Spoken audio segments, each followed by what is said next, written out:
Hey everybody, today we are going to go over integrating movement into your day and weekly targets. This is part one of the Get Moving series, and let's get into it. So, welcome, and movement is one of those things to where a lot of us think we have to get it in. We have to separate it away from our daily life. Well, you don't necessarily have to do that in order to get your movement in. So it's important to find what works for you, especially if you have ADHD or you're stressful about getting the movement in or whatever it is. So here's some principles I like to go by. First, start small and get consistent with it.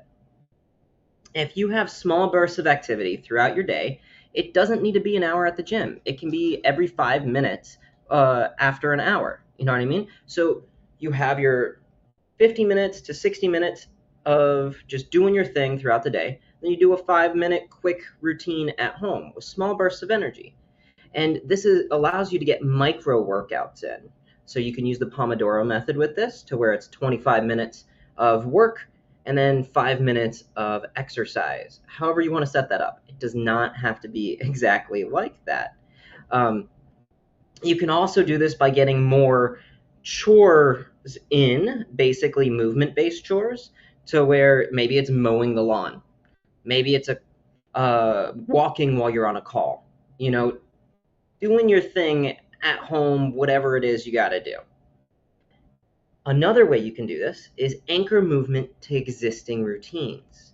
Use the routines you already have. Maybe it's brushing your teeth, meal prepping, meditating, however you want to go about it. And then you add a movement-based activity on top of it. When you're brushing your teeth, maybe you start to balance on one leg. Would I recommend this? No, I'd rather you not choke on your toothbrush, but that is just an example. Maybe when you are on your meeting call, you have one of those little foot stepper things under your desk as you're going through that.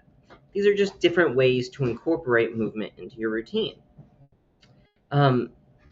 Another thing is incorporating non-exercise activity thermogenesis. This is your NEAT, N-E-A-T. All this means is you start to get movement in that's not necessarily exercise based. And this is actually what's going to burn a lot of your calories if you're trying to lose weight. So everyday activities that kind of go into this is standing longer, walking, fidgeting. These all count towards overall movement. We want to get that overall movement up. So find opportunities to increase your overall movement throughout the day. Maybe it's parking further away from the destination in which you have to go into. Maybe it's taking the stairs instead of the elevator.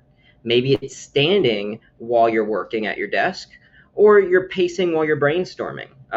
For me, I'm constantly typing on my phone ideas, and sometimes I'm walking around while doing that. So overall, set movement targets in for the week. So this is targets that align with your life and make them realistic, right? To where maybe you're trying to get 150 minutes of moderate activity spread throughout the week. Does this have to be all in one day? No, it's actually preferred to be split throughout the day.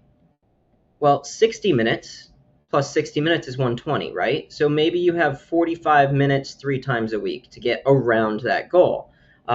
Does that have to be specifically all in one go that day? No, it can be walking, weightlifting, your movement hobby like kayaking, rock climbing, wrestling, jujitsu, martial arts, any of that stuff that you can think of that you like to do that gets you moving can count towards it.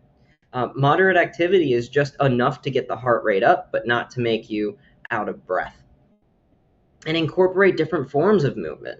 So yoga counts as movement, strength training, cardio, just make it interesting for you and versatile.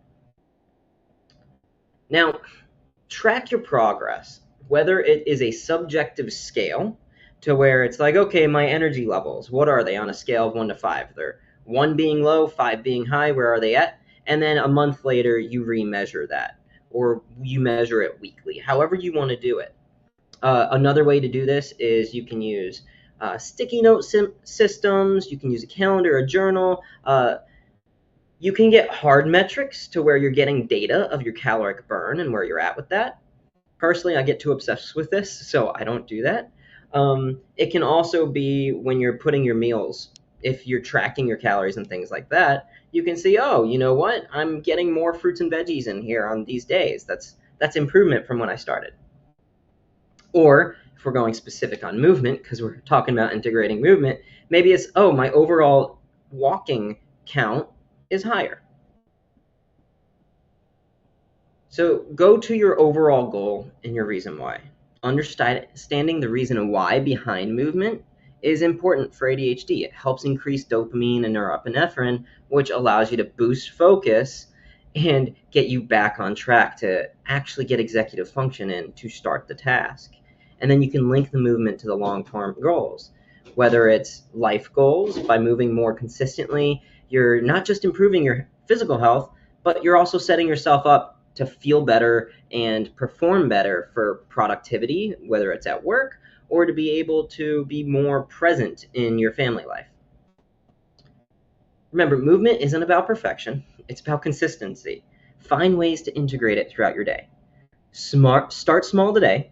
Choose one routine you want to start focusing on, whether it's just a minute or 60 minutes. It's up to you. And then in the next video, we'll dive a bit deeper. So stay tuned on that. Feel free to subscribe, please. It helps the channel if you want to see more. Like and share with some friends. I am a health coach.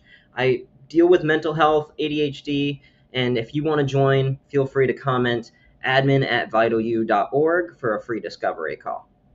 Look forward to seeing you in the next video.